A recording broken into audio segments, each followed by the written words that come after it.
Alright guys, we're out here working on the Buick again. I've got my man Odie and Elliot. For those of you that have been following the channel for a little bit, you probably remember Elliot when he was just a little pup walking through the garage. Yeah, no, you big boys.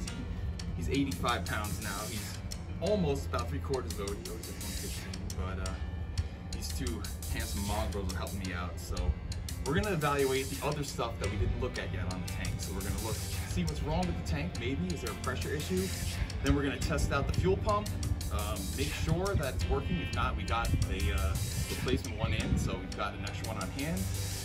Beyond that, the rubber lines. There's got to be a collapsed rubber line maybe back here leading from the tank off from the sending unit to the steel line. You already saw that we blew out the steel line going along the chassis. That's clear. We're pretty sure that the fuel pump works. We know that the sending unit is clear and that's working. The only thing that can go wrong with it is either it just stops sending signal to your gauge, or there was an actual blockage in the little pipe of it. The sock is gone. I cut the sock off, so it's going to suck fuel. So pretty much if we can establish that fuel pump works, what we're going to do is put the pump back on the engine, button it up there, and then run a new rubber hose off the steel line going around the axle towards where the tank would be, and then just run a little jug and see if that works. And if that works and the car can run, we'll put the tank back on it and then make sure it runs like that and take it from there. So let's get to it, guys. What do you say? Come on, let's go do it. So we'll start at a pretty simple spot that we didn't do yet. These two vent hoses here on the gas tank. Let's make sure that these aren't obstructed because this is a non-vented cap, the way it came from the factory. So it's a non-vented cap, but that's why you've got those two vent hoses on the back side of the tank to relieve pressure in the tank when heat gets the fuel expanding and gas is expanding and whatnot. So both of these are just venting to the atmosphere. And if they're both clear, then we know the tank wasn't having a pressure issue itself. But yeah, that was one thing that people pointed out is maybe something right here at the tank with this venting. So let's check that out. Actually, before I remove these lines, I don't want to pull these off and then have all this crud just fall right down into them. There's probably a stem that sticks out, but just in case, we always want to clean stuff up and not introduce contaminants and crap into your fuel tank or engine or whatever you're working on, because doing clean work is always better than doing dirty work. And yeah, I know, I couldn't find my wire brush, so work with what you got for the moment, it's fine.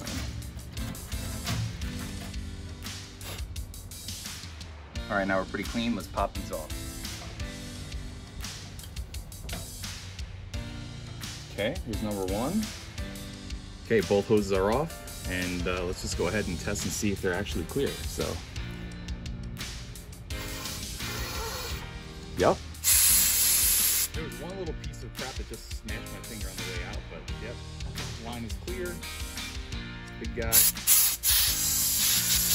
Oh yeah. Okay, so the tank is definitely venting, not the problem.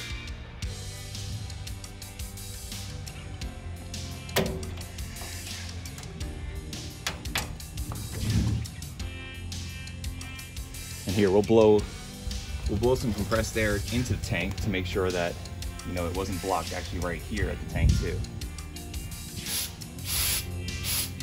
I don't know if you guys can hear that, but I can hear the tank kind of shh on the inside. There's a little echo in there, so yeah, air is definitely passing in.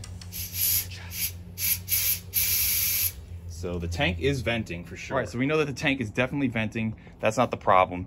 Let's get the fuel pump and set it up in here and do a little test where we actually put it into some fuel and hand actuate it and see if it doesn't draw fuel. Okay guys, so this is the original fuel pump that was on the car. I don't know for sure if this is the exact factory one, but it's very close and similar to it. The part number that you can see here along the side is a 40250, which is just like the AC Delco type ones that I think came from the factory. So this may not be the exact original one on the car, but it's been on that car for a long time at least. I was able to find a replacement one over at O'Reilly's. It's a little bit different in construction just as far as the inlet goes. However, when you match up the angle here on the spoon and the way it kind of sticks out, it's all the same. So this should be a good replacement if we wind up needing to use this, but hopefully we don't. We can just hang on to this in our parts pile for a rainy day. So put that on the side for a minute. back over here. So our test that we're gonna run, this is the inlet side. We're gonna put this into this full tank of gas right now, and I'm gonna hand actuate the fuel pump. And so what it's gonna do is gonna draw fuel up through it and then kick it back out the outlet side. So let's just go ahead and do that, because we're all been waiting to see this happen. Fuel is in the tank, submerged. And what I'm doing here with my hand, again, is gonna replicate exactly what the camshaft is gonna do as it's striking this. So just forget that line, we don't need it. Okay, so it is making bubbles in there. Am I sure that this is the inlet side? Pretty sure it is. Yeah, it's sucking on my finger. And if I hold it like that, you can hear it release pressure. And it's pushing out here. So yeah, this is definitely the inlet side. So what's going on here? Why are we not? Maybe we got to get all the air out of this line still. Let's give it a little more of a go. I don't get it. That is not working. So maybe it really was the fuel pump the whole time, and I thought it was good, but it wasn't. Because ideally, what I was thinking of doing is slapping this back on the engine, routing the whole fuel system like I said earlier, and then just trying to draw fuel out through the whole line. But basically, this is just shortcutting that whole test right now, and if this isn't picking up fuel through here, again, what I'm doing here with my hand is the same thing the engine's gonna do. And it's just bubbling gas in the tank. So, what do you think, Elliot? It's not working, right? I don't get it. Well, we can test the same test out on that fuel pump, and if that one doesn't work either, maybe my test here is flawed, but this fuel pump might have just gone, you know? Could be done. Okay, so here's our inlet side, and it is kindly marked as inlet. You can hear the diaphragm sounds and feels a lot sturdier on this one because it's obviously got hell of a lot less miles on it. So let's pull off this line from the old one and put it on the new one and run this test one more time. Yeah, if we compare, relatively easy to move as compared to, oh yeah, pretty good. So let's try this. All right, Elliot, we're gonna get this, buddy. We're gonna figure this problem out. Okay, if this works, we should see gas spit right out of this right now. Yep. Oh man, there's a joke I want to say right now. Actually, I did say it, but I'm gonna edit it out probably because kids might watch this video someday. But let's just say it squirted fuel. So it was the fuel pump. This whole time, I ripped out the whole fuel system all along thinking that the fuel pump was good still, and had I done this 2 days ago and then 10 hours previous to that, I would have saved myself a whole lot of time. Yeah, fuel pump, baby. The amount of time I could have saved myself by having done this earlier would have been pretty good. But you know what? I still had a lot of fun doing all this work. Yeah, it was kind of a pain in the butt getting the gas tank out and a little bit of a messy job, but you know what? Now we have the peace of mind in knowing that actually the whole fuel system on this car is super good. You know, the sending unit's good, all those vent hose lines are good. We're gonna replace the rubber line that we had off the sending unit going to the steel line just in case, because these rubber hoses, especially with ethanol and fuel today, they can lead to the internal rubber of this actually collapsing and creating a situation where you think from the outside it looks okay, but they can collapse. Have I ever seen it happen myself? No, but I do know that it does happen. It's talked about a lot. You know, hoses that have been on the car for many years, they're actually in pretty good shape considering all the years it's been on the car. Like this one was one of the ones here on the front of this fuel pump, and probably on the car for at least, you know, 16 years that I've owned it, maybe 20, 25, who knows. There's actually no weather checking on it. I don't see any cracking and dry rotting. And I drive the Buick all over the place. It's been driven from New York to North Carolina, back to New York, out here to Utah. It sits out, you know, in the driveway under a cover. It goes through cold of the winter, hot of the summer. You know, and this hose is still pretty good. But you know, internally, these things could collapse, and so this way I'm just gonna make sure of it and just kind of redo the whole fuel system along the way. But oh man, what do you know? It was the damn fuel pump the whole time. And it's a lesson learned. So hopefully you guys got something out of what I've done so far in this video, and I could save you a little bit of time and headache in the future. If you still feel like hanging around though, you can watch me put the rest of the fuel system back together. We can reroute some of the fuel lines up in the engine compartment that I kind of didn't like the way they looked, and we'll button this thing back up. So let's go do that. Can you guys believe it? The whole time it was the fuel pump. And all I thought was collapsed fuel lines, sending unit, gas tank. But no, it was the fuel pump. Why didn't you tell me, Elliot? I knew you knew the answer the whole time. Smarty guys. Odie, did you know the answer? You guys are so smart, I know. You knew it the whole time. Well, it goes like that sometimes, but it's fine. So let's get this new fuel pump installed in the car.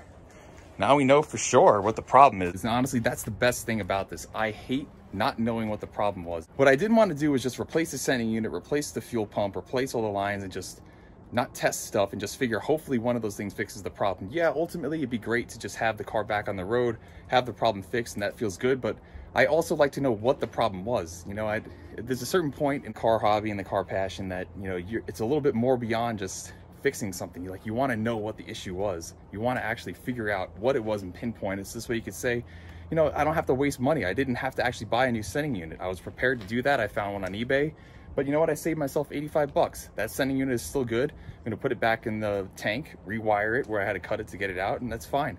Fix the rubber lines because yeah, those are easy to replace, and those are things that, as we talked about before with ethanol in the fuel, not a bad idea to replace. But this fuel pump, we know for sure now was the issue, and that's honestly what we were out here hunting, is what's the problem. So unfortunately we didn't find it earlier. Did all this work to get to this point, but it was still fun nonetheless. So we'll get back onto it right now. Right, Elliot? Let's get this fuel pump installed, dude. Let's do it. So I already ran a new rubber line down here, so we can go ahead and use that one. And then we can get this fuel pump installed. While I had the car sitting here waiting, you can see I shoved the rag inside the side here of the water pump, because you don't want to get any sort of bugs and dirt and dust inside your engine. So always good housekeeping, stuff like that. I'm gonna get a razor blade and shave off all the old gasket here, then get a rag and some carb cleaner, clean off the surface, put a little film of RTV on both sides of the gasket, mash it in there, clean off my bolts, put nice hardware back on it too. So we're gonna carefully scrape. If I had any of the gasket material left up here, I'd wanna make sure it wasn't falling down and going into the engine, but most of it is actually kind of closer to the bottom, so we'll be all right. But again, we're just taking note, making sure that we don't introduce any contaminants or crap into the engine, because you don't wanna do that. It's not good. Carving up and away from the opening to the engine. Okay, that's pretty good and clean. Now we'll get some carb cleaner on a rag, wipe off the surface to make sure there's no oil on the mating surface, and then we'll do the same on the fuel pump side.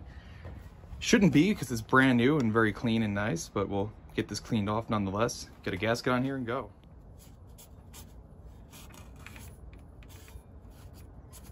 Again, being mindful to not knock off any dirt and crap, if there was any up here, down into the engine, because we want stuff to be nice and clean. Cool.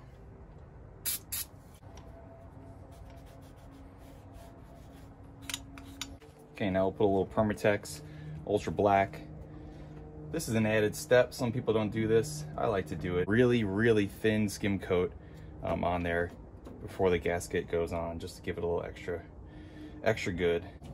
And this stuff stays really good in the tube too for a long time. Like, I've had this tube for probably a couple of years now, and you know, it doesn't really tend to gump up too bad.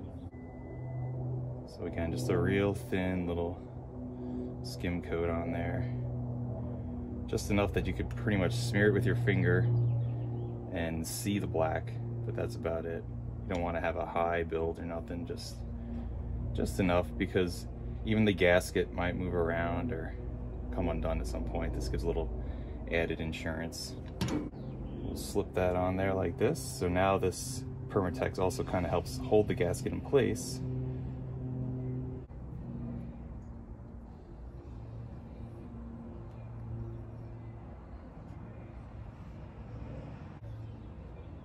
Okay, we've got our gasket sufficiently Permatexed. I got a little bit here. Let's make sure we wipe that off.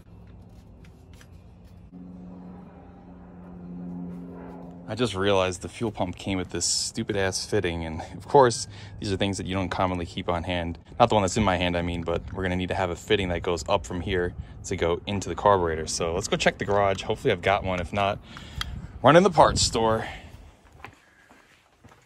All right, let's see here.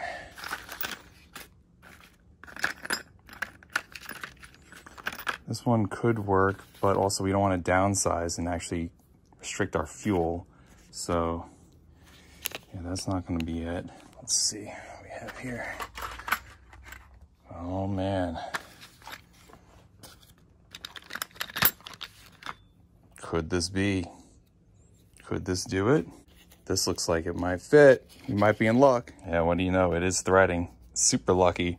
This even has the correct barb fitting on it for running a fuel hose. So I got lucky here. Don't need to make a run to the parts store, because that's like always the worst, you know? You're in the middle of something, you're motivated, the juices are flowing, you got the car going together, and all of a sudden, you're missing one little thing, one little piece of the puzzle, and you gotta jump in the car and head out to the parts store, and it's just like, it kills your flow, you know? So glad that we got this figured out. Now what I'm gonna wanna do is seal these threads on both ends, but you don't wanna use Teflon tape, because Teflon tape, which you kind of use for plumbing and other stuff in the house, is more for water. Fuel can eat up Teflon tape, so you need to use a little something different. Let's see what I got in here. I think I have some thread sealant. Yep, this is the stuff you want to use right here. Thread sealant with PTAFE, and this is the same stuff that we're also going to use on the threads for the bolts that you saw we took out on the water pump in the previous video. So this way, the bolts going into water have a little bit of thread sealant as well. Being that these threads look a little bit dirty, I want to have a nice clean surface, so we're going to go ahead and clean these off real quick. Start fresh, you know? Okay, that looks pretty good. Now we can go ahead and get this sealed up. It's a beautiful spring day too, in case you couldn't tell. 67 degrees, 31% humidity. Finally, Utah's out of winter. We're like a year late this, a year, feels like it. We're a month and some days late this year on stuff blooming outside than last year. So anyway, here is what it looks like. It's kind of gunky, kind of goopy. This is what we're gonna do and get this on the threads. Okay, and so now you can see I've got it on here. You don't wanna block, obviously, your passageway for the fuel. So we're just gonna kind of mash it into the threads. Just a light little coat in there, nothing too crazy, because again, you don't want this to get pushed out into the piece itself. Here we have it. We're just gonna go ahead and thread this guy in, and then I'll get in the vise and complete the job. We can use a little bit more here for the side that's gonna go into the fuel pump, like that. Okay, so now we're gonna go ahead and get this guy threaded in to the fuel pump, and then we will continue the job from there. And obviously this is gonna stop at a certain orientation that it's gonna stop at, but hopefully we can get it to stop facing up the direction that we want it to. Because you don't want to stop it short of where it needs to be tight, but you also don't want it pointing the total wrong way either and have to route a funky fuel line. So that's pretty close. That's gonna be pointing roughly up the way we need to. I can get a wrench on here and finish the rest. Perfect, just what we wanted. Facing right up, so this way once it's installed here in the car, it's shooting right up at the direction it needs to go towards the carburetor. Okay, I'll try not to block you guys too much with my shoulder. Once we go to install this, there's gonna be a little bit of a fight, because depending on where the lobe is on the camshaft, it's gonna try and push down on the fork side here. And so it's gonna be a little bit hard to get the bolts in at first sometimes, because you've kind of got the pressure against it with the cam, so you kind of got to start a bolt sometimes. But we're just going to get it in there right now and kind of see what we're dealing with. And I'll put a little bit of oil on here too, so this way we're not starting dry. I just went and cleaned up these threads as well. One of these had a little bit of crap in it, so I hit it with the die, just ran it through my die set just to make sure that it would go in and not have any issues. So Now we can go ahead and install this bad boy. Oh right, forgot to lubricate. Some engine oil additive right on here. Making a mess.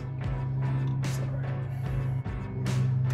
Now let's get this thing installed. I don't know if you guys can see this, but when you go in, the fuel pump kind of winds up sitting a little bit low, and it's hard to get it back up because you've got the pressure, like I said, of the cam kind of holding on it. So you've got to fight against the cam to get it into place. So I will fight it with you guys right now here on this one. So we'll kind of start working that in, and then we'll get this one going and just slowly do a little bit on this side, do a little bit on that side, alternate back and forth. So this way it seats nice and evenly.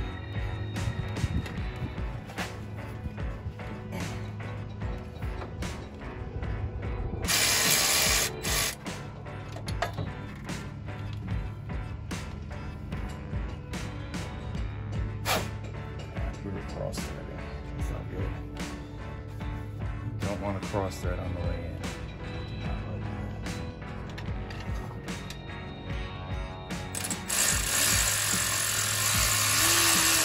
Okay, they're still good.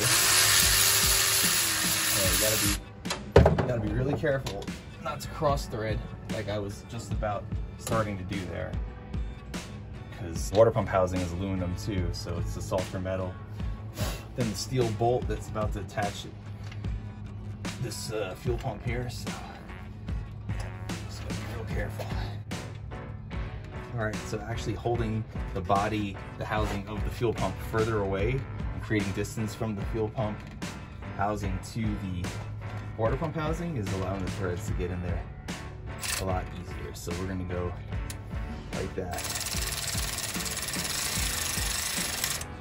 Okay, and you gotta be really careful using electric or pneumatic tools like I started out with here. So, again, you don't want to cross thread, you want to start by hand. Make for sure that it is going. Now we can see that we are going. You can see right now where we're at. You've got about 1/4 inch of threads going, and now it's meeting the resistance of that spoon touching up against the camshaft. So we're gonna have to just go slowly, one side, the other side, back and forth. Okay, I just pushed it in and seated it. Now we can run these bolts in real quick. And that's where having an electric tool is a lot handier than hand ratcheting that.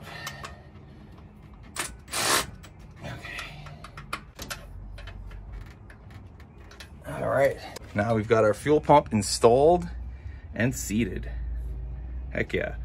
Now here's our inlet line, which we cut just a little bit too long, so we'll cut off probably about 3 inches, attach that here, and then we're gonna run ourselves our new line from here up behind the fuel pump and route us to the carburetor and we'll be good. Oh, and look who just got home, if it isn't Mopar Mama herself. Hey, beautiful. So the lower line is now cut, and we will attach it, fuel inlet, to the fuel pump. We can get this tightened up, and then we're gonna route ourselves a new line up here. And so I'm gonna take some of this aluminum pipe and bend up something to kind of eliminate the large amount of rubber hose that was here. This is what was there, and it's pretty hard. It's definitely been aged quite a bit. I always like to tighten hose clamps until you can't turn the rubber hose on whatever fitting it is. You know, if you had this a little bit looser, this whole thing would kind of rotate with it, but nice and tight, but not so tight that you're mashing out all the rubber and cutting into it either. So nice and solid, mount it up.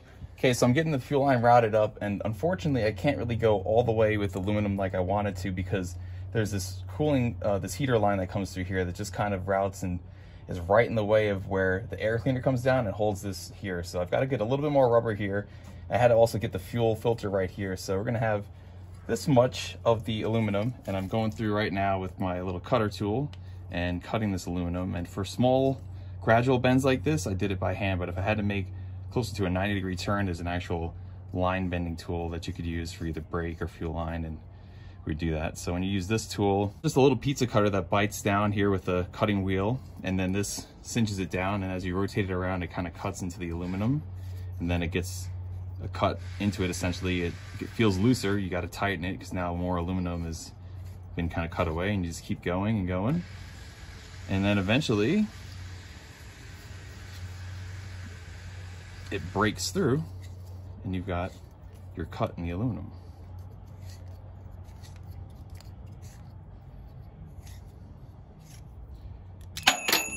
Like that. Now you've got a nice clean cut. And now I'm going to use my flaring kit and put a little flare at both ends of these. In the past, I didn't really know any better when I was younger, and I would put, you know, lines on like this, which isn't the worst thing in the world, but you want to have that little flare, that little bevel out like this here on the end. So this way, as the line clamp is on there, just in case anything ever pulls on it, this prevents it from actually pulling up and beyond it. So like this, it could slide off. Like this, gets a little bit more grip. So I got to set this up in the bench vise. I'll go do that real quick, and we'll come back with this with 2 flared ends. All right, now you can see we are flaring and styling. So I'm kind of working something more or less like this right now, and we'll kind of fine tune it as we get all the way closer. It's not ideal. I don't like exactly the way it is. I wanted the fuel filter to be captured in the way that the fuel filter used to be captured, but this elbow would then have to be turned like 90 degrees and go down and then like swoop up and under, and it just didn't like having to bend that much of a sharp bend. So I can't have the fuel line, the fuel outlet line that goes up to the car pointing downward the way that the other one was in the factory style. You can see how they both point down. It was at, I guess, a better orientation or something. Yeah, it was. Look, it's kind of centered and a little bit over, and you can see how close this one is here to the edge. If this one was over this way more, we'd be better. But you can see that it's actually going to interfere with the belt for the alternator. So I'm going to have to rotate this up and then have it, fuel filter not sitting in the fuel filter holder thing. I'm about to start breaking shit. I've routed this thing so many times, and now I finally mocked up where the alternator bracket would go, and the whole line where I had it set was getting hit by the stupid bracket. So this is why I hate aftermarket crap. Like, this should have been down here on the bottom, so it could have routed back around, or routed down and up under here. But now this is literally in line with the freaking alternator belt where it's hitting the damn bracket. Pain in my ass. Man, lower back is killing me when you're tall like this and you have to bend over and be leaned in over a hood for an hour. It does not look the best in the world, but we got it. I had to rotate this thing around again, and if you've ever messed with these brass fittings on one of these fuel pumps, it gets tight, and then once you get it tight and then loosen it, it kind of like resets the brass and kind of like molds it into a new spot. So it's always scary. You think you might wind up breaking it or stripping it out, but I unthreaded it all the way, made sure everything was okay, put it back in, tightened it one more time, and now I've got it routed. I can try and show you guys. I had to route it from here, pointed downward, around and underneath the fuel pump, because everything needs to be inboard to stay out of line for the alternator bracket and also the V-belt here. So, man, what a freaking job. I do not like the way that this looks because everything was very stock in this engine compartment, but what are you gonna do? I'm gonna have to try and get a more OEM style fuel pump somewhere. I saw one on eBay, but you know, I'd hate to get that and then have that thing show up and not work either. As long as this works, I guess I'm happy for now. Okay, now that that pain in the ass job is accomplished, we got to pull these bolts off the water pump here and this lower one, so we can get the alternator bracket put back on there, and then I'll try and get a little bracket or something made up to hold this filter from flopping around too much, but it shouldn't be moving a whole lot there. But yeah, here we go. These two shouldn't move as much. So I'm gonna go run these inside real quick and clean off these threads. Sealant on them too. Okay, clean these guys up a little bit. Now we can get them put back in. Stuff almost is like peanut butter fluff. Any of you ever had Fluffinator? Peanut butter fluff sandwiches? That's kind of what this stuff is like. Fluff is good. Okay, now we gotta get this bottom guy out, and this is the one that's gonna start leaking pretty good for us, so we're gonna have to go quick.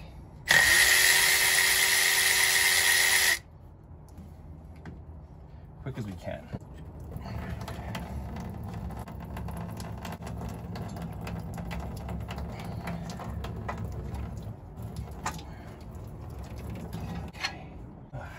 lose too much coolant there, hopefully. We'll have to top off our radiator when we're done here. Not the worst thing.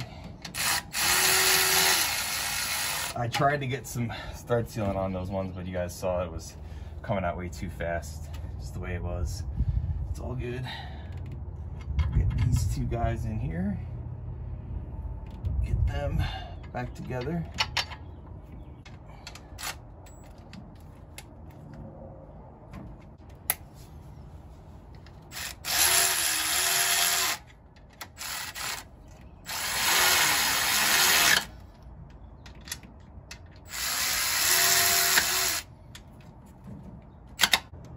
Okay, so now I've got everything plumbed up. The fuel pump is on there. We've got our alternator back on, V-belt is on, but now I'm trying to set my tension on it because this thing's always squeaking when I take off, and it's been really annoying, and it's finally a chance to fix it, right? So the hard part about this is you've got to you can go with the top or the bottom adjuster, kind of, one of them will lock it in, but more or less you need two hands to kind of tighten it, or you need a hand to tighten it, and also then to be pulling on it. So what actually you could do is, got this hammer, we can kind of wedge here between the bracket, and you're going to see that as I go like this, I'm going to put nice tension. You want to put a good preload on this V-belt, so this way it's nice and tight. Not super tight that you're trying to rip it off, but you don't want to have slop in it. Like this right here, that amount of like ½ inch up and down, if you can see that, that's a little bit too much. We want to have it really tight, almost like 1/8 of an inch, nice and snug. So let's go ahead and get this put back together. Get ready. There we go, tight. And you'll notice that I've got this ratchet up against the valve cover because of some tightening. This is holding it and acting as my third arm for me.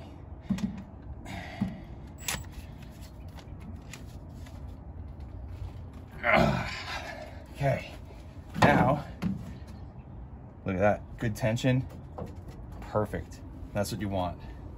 All right, guys, what a pain that was, but it is buttoned up. All of our belts are tightened up nicely. I had to go ahead and rewrap some of the main battery cable wire going down to the starter because it was a little bit frayed and a little scary looking. So we've got that all fixed up. This whole front side of the car is now ready to go. Now we need to shift to the back side of the car and get the fuel line redone, get the tank put back in, sending unit reconnected, and then we can finally call this a day. So I pulled out this line, and this is the big old line that was coming off the gas tank going up around the axle to the main steel line. So we're gonna recreate this one with some new fuel line and then button this whole thing up. Already got this part of the sending unit ready to be spliced in, and then we can go ahead and cut the rest of the copper on the wire on the other side and get this thing done up. And like I said, it's a good thing we're doing this because this line may very well have been either original or replaced a very long time ago. You can actually see the weather checking going on here in this line. So this could have been up for an internal collapse anytime soon. So yeah, good thing that we are replacing this thing. It's seen better days. Alrighty, we are routing this new fuel line right here around the axle. It's got two clips that'll hold it up top there. And you can see it right here. So we're gonna go ahead and connect this to the steel line and then pull our clamp over top and we'll be good. Let's see if I can do this one-handed for you guys. Cool, got it. Okay, now we'll just get our clamp on there, tighten this thing up, and then we'll route it all the way to where it needs to go for the tank. I was gonna leave the return line as is because I don't have the diameter that it needs to be because it's a little bit skinnier, and the rest of the line really isn't too critical because it's just the return. But I found in the middle of it, there was this huge gash in it, so I sliced this section out of it. I'm just gonna go ahead and put a connector guy on it and then connect this piece to the rest of the part that's still in the car. I blew air through it, so it still has air that'll pass through, but this is not as critical because obviously this is just a return in case there's ever a fuel system thing where it needs to return gas to the tank. So we'll get this buttoned up and then we can get our tank set up. All right, guys, so the fuel line coming off the chassis here has been rerouted. These are both going up here. They've got their little clips that hold them in, locked up nice and tight, so they're not going anywhere. Comes around up top. You can see where I spliced in that return line, not a big deal. This right here is where the line for the sending unit comes out of the car. And these two route here to this nice little clip, both ending up right here where they're gonna connect to the tank on the sending unit. And then I've exposed the copper here at the end of this line for the sending unit, so we can splice that up. I'm actually gonna connect the part to the sending unit first, so you have to twist it. So it's kind of interesting how it's designed. So if this was already connected to the sending unit part, then you have to twist it on there and it would spin the whole wire. So I'm gonna tighten the other half onto the sending unit first, and then get this part here connected and wired up, and then we can button up these hoses. Okay, so we're gonna install the sending unit back into the car. I've already gone ahead and cleaned this thing up, made it look pretty nice. I removed the sock completely, so it's not even in the way. I checked that the tube has no blockages, no leaks, pressure tested it. So we're gonna go on ahead and install this thing. There's a little bit of gas left in the tank, but not too much, so we should be okay.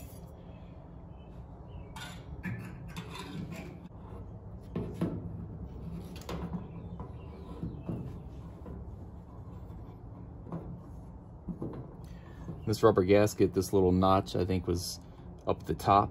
So we're gonna kind of reorient it that way. That's right, this thing. Remember when it was hard to get this thing out? It's gotta have a certain way that this thing goes in. So I'm gonna need to get a flashlight. Hang on. Ladies and gentlemen, you have a guest appearance. We've got my two favorite people in the world right now. My wife and a baby. That's right. In case you guys have been wondering, obviously Alex is very pregnant at this point. She's looking absolutely gorgeous. And we've been doing a lot of work on the house, and that's why you're not seeing us on YouTube a whole lot over the last few months, because we've had 2 bathrooms, a kitchen, a couple bedrooms, pretty much like 3/4 of the house we're renovating. So after this video, you might not even see us for a little while, but please be patient because baby comes first. But the Buick came first this time only because gotta make it drivable at least, right? That's the excuse I had, so. It's the only car that we can be in that doesn't smell like exhaust. That's true, yeah. It's our most reliable, safe classic car, so. Just need to get the thing roadworthy again, so. Nonetheless, let's try and get the sending unit to get inside this tank. I don't know what's going on here. It goes into that like little fork thing we saw before. It's got a spot right in there that it's gonna line up with. And of course I picked the weakest, most dying flashlight I own to look, but maybe I can see it. Cool. I actually got it. Not bad. Like a little hole in the center line baffle that, if you watch the previous video that I posted, kind of goes about center way across the tank, which is really good. It helps with slosh, and there's a lot of performance features on this Wildcat actually. You did notice underneath, it's got basically a 4-link suspension from the factory with coil springs in the rear, 2 lower control arms, and then 2 upper control arms on the axle, and it's got a front sway bar. This Wildcat was set up pretty good from the factory. So anyway, sending unit is now in, and that's a relief. So this gasket kind of got sucked in though. Let's pull that. That's where it needs to be. You'll also notice I cleaned up the brass here on this connection so we get a good ground, and on the chassis side as well I did, so we've got good connections everywhere. Looks like we've got this O-ring set up pretty good.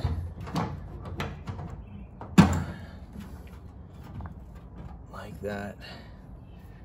Just help it out a little bit. And just gotta find the orientation that it goes. I think like this would work. Yep. It wants to go. It wants to go. Okay, just gonna get a hammer on it and I think we'll have it. Here we go.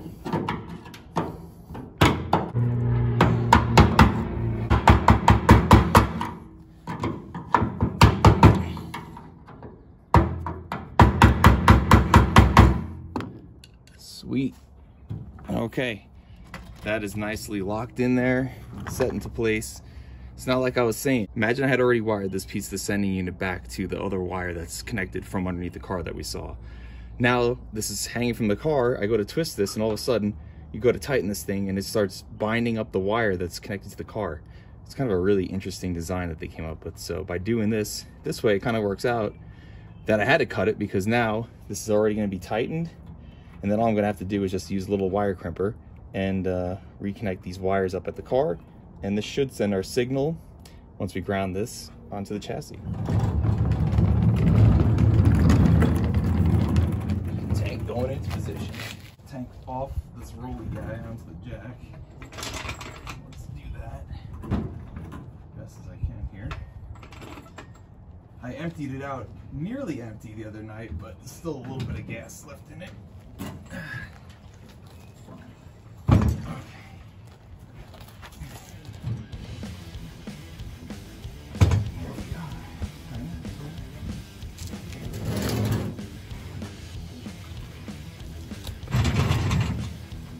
Big sucker into place.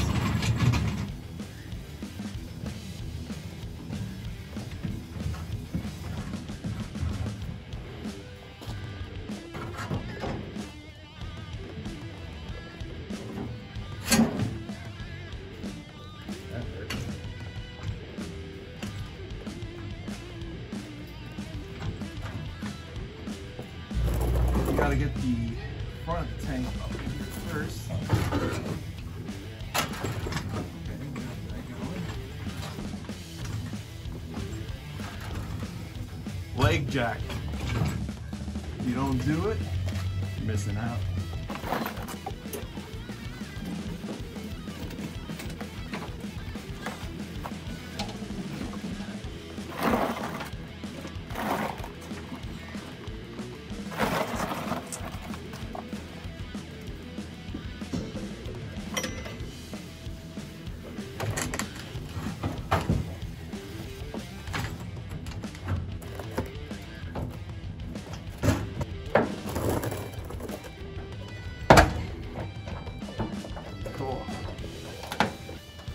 Tank is lined up. Let's get the first nut going here on tank strappy guy.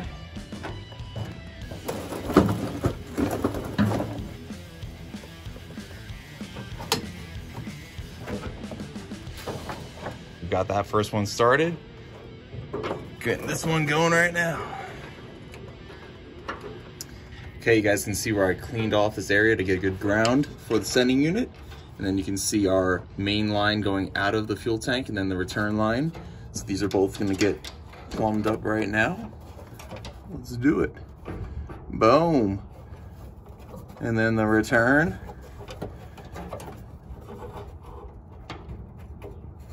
Come on, baby. Boom.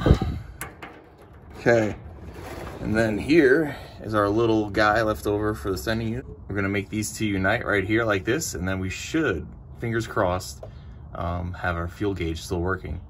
Tank is pretty empty right now, so we're gonna have to add some gas to really know for sure.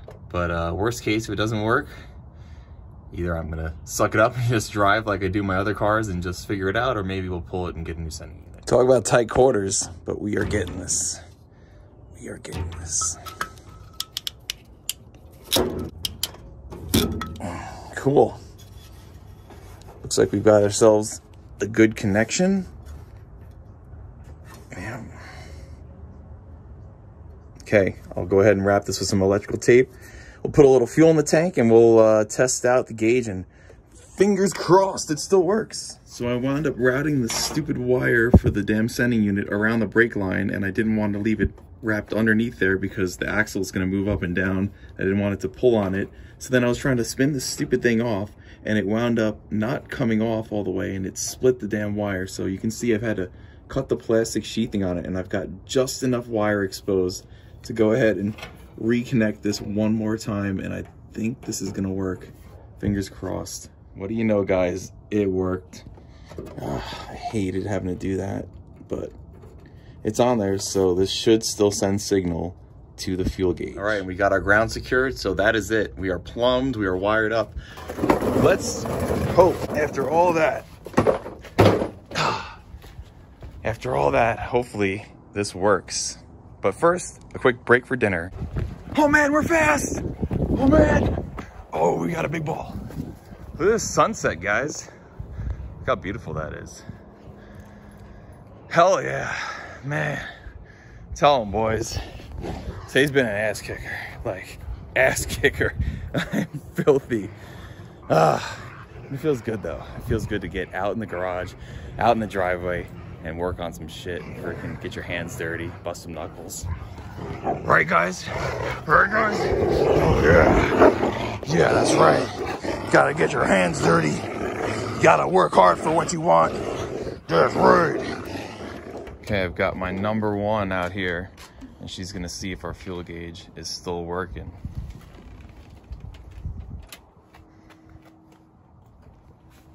It's going down. Okay. We'll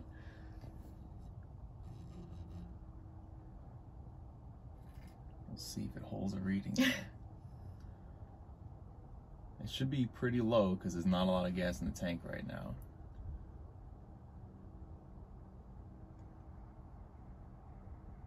It looks like it stopped. Looks like it stopped. That's good. That is good. I'm gonna put some more gas in the tank and fill it up, and we'll come back and see if it goes all the way up. Thanks, babe. All right, we're filling up the tank here. We'll get ourselves a final reading once I get all this gas back in it. These stupid ass EPA regulated non-whatever gas tanks, they don't flow as fast as the old ones used to. These things take forever. I don't know if you guys can see that line going across the moon right there, but there's a plane flying by and left that contrail behind it. Kind of interesting. Air Force flying around. But here we are. It is all buttoned up. Everything is ready to go. So let's splash a little bit of gas in the carburetor, get inside here, see if our fuel gauge comes back up because we've added more fuel, and hopefully she runs and drives just as she should now. Okay, step one, let's see if the fuel gauge is still reading good.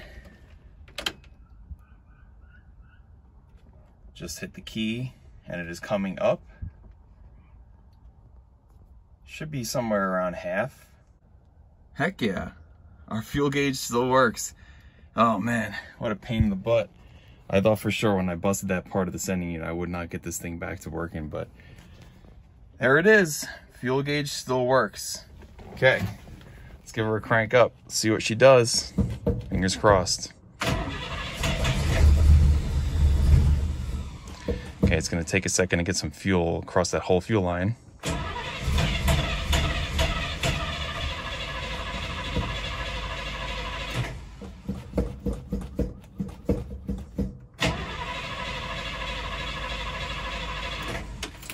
Okay, let's splash a little more gas down the carb. Not seeing fuel yet.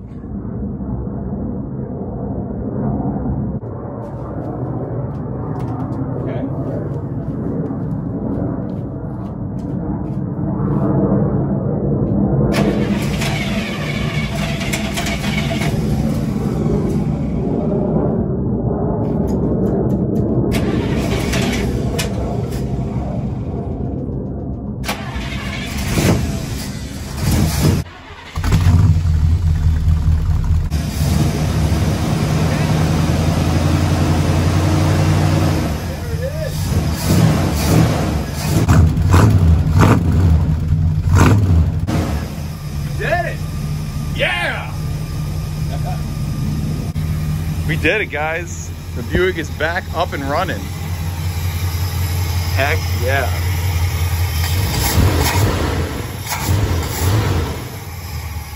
Amazing.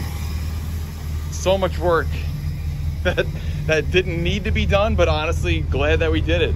We found a problem with the lines both at the rear of the tank were either dry rotted, there was a hole in the return line.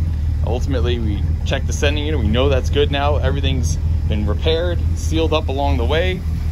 We've got our new fuel pump up front. We tightened up our fan belts, rerouted the fuel line.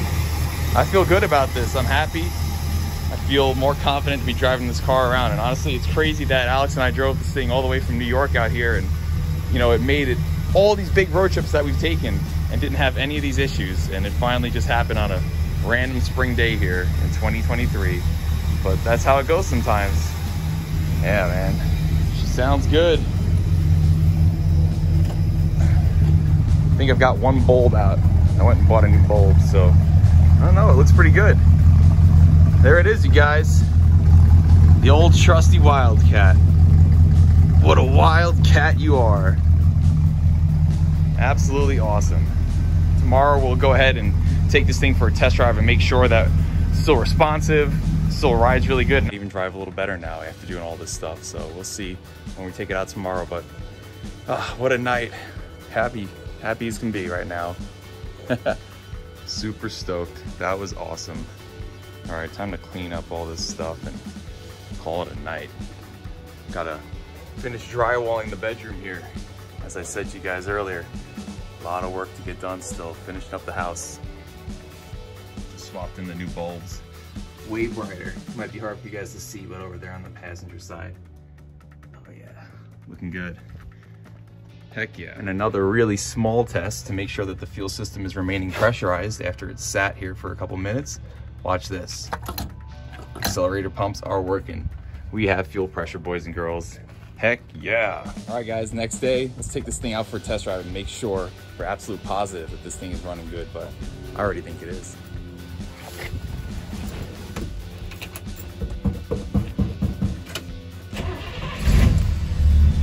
Sweet.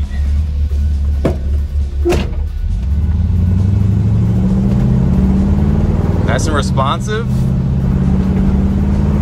That's about a third of a throttle right there. Oh yeah. Very responsive, riding great. Yeah, it feels really good. Really good while we're driving around. Car is responsive. I think we did it. Problem solved. Happy with this. Why are you such a ham? Why are you such a ham? Good boy. Oh man.